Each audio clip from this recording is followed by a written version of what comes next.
I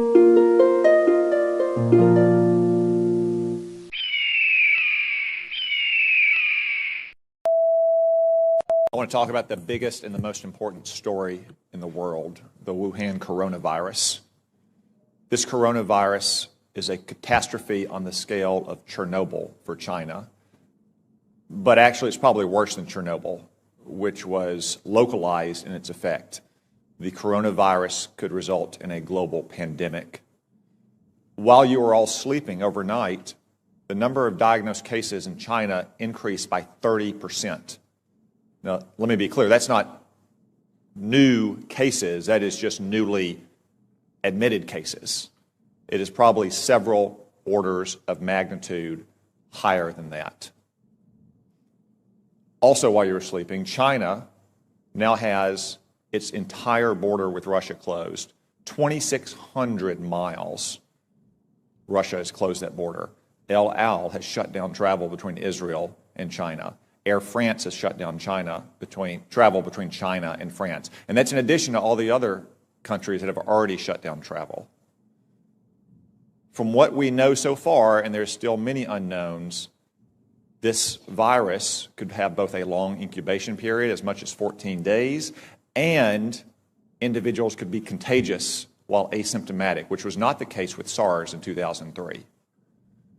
Furthermore, from some cases, it appears that the virus could be aerosolized, which means it doesn't require the kind of contact that you have with, say, a married couple kissing each other or a family living in close quarters in a hotel or apartment, but rather the distances we are all sitting apart right now. Yet China is still lying about all of this. They've been lying about it from the very beginning, and you don't need their history of lying about SARS in 2003, though it is relevant here. You just have to see what's happened over the last 2 months.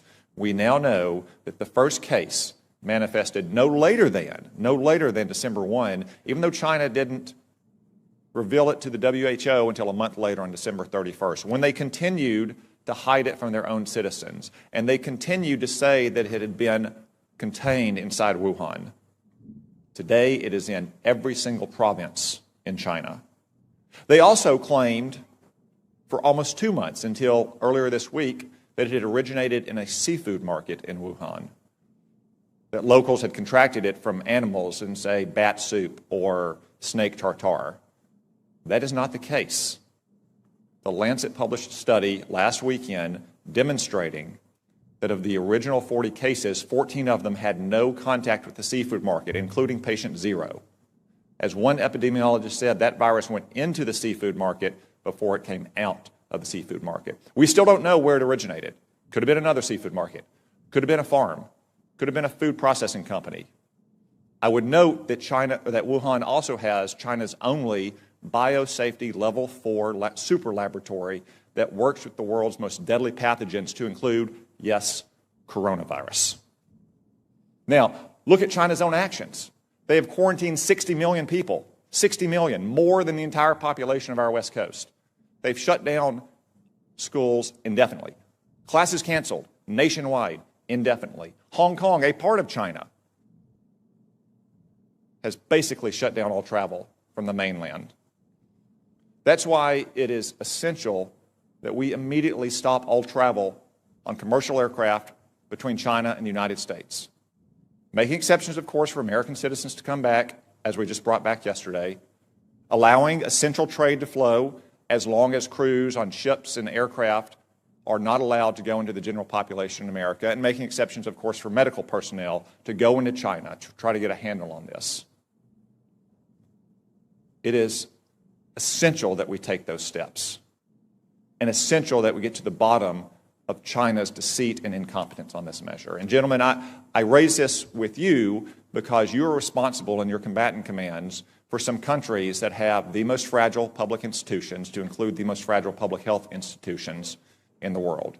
So I ask, even though as of this morning there are not yet confirmed cases of coronavirus in your combatant commands, though I suspect there will be soon, what is your assessment about the ability of the governments in your combatant commands to handle a potential global pandemic like this? General Townsend. Thanks, Senator. So there are not, that I'm aware of, any confirmed cases, as you mentioned, but there are some suspected cases. The first reported suspected case I've heard of is in Djibouti, which you would imagine with a significant Chinese presence there. So the capacity of African nations to deal with this problem varies widely. For example, in Eastern Africa, Central East Africa, they've been dealing with Ebola, and they've been dealing with Ebola largely on their own and doing a pretty good job of it. So I think capacity there, but anywhere else in Africa is probably not to that degree. Admiral Fowler. The Venezuela crisis has already strained the social services of many of the nations. As you're aware, Senator, we had to deploy the hospital ship Comfort twice in 1 year to last deployment 12 different nations, and in one 5-day span it can do the equivalent of a whole month for a region of some of the major countries. So I would be extremely concerned. Like General Townsend, the capacities vary widely, but in many cases they're strained and to the limit. I'd be very concerned if we saw this spread. Thank you. As a defensive measure, I just say again, it is essential that we shut down all commercial air travel immediately between the United States and China. As an offensive measure, because that probably won't stop it entirely, and because if it becomes a global pandemic, we have to deal with countries with very limited capabilities here. We need a Manhattan Project level effort to work with our best research scientists and laboratories in this country to develop a vaccine as quickly as possible.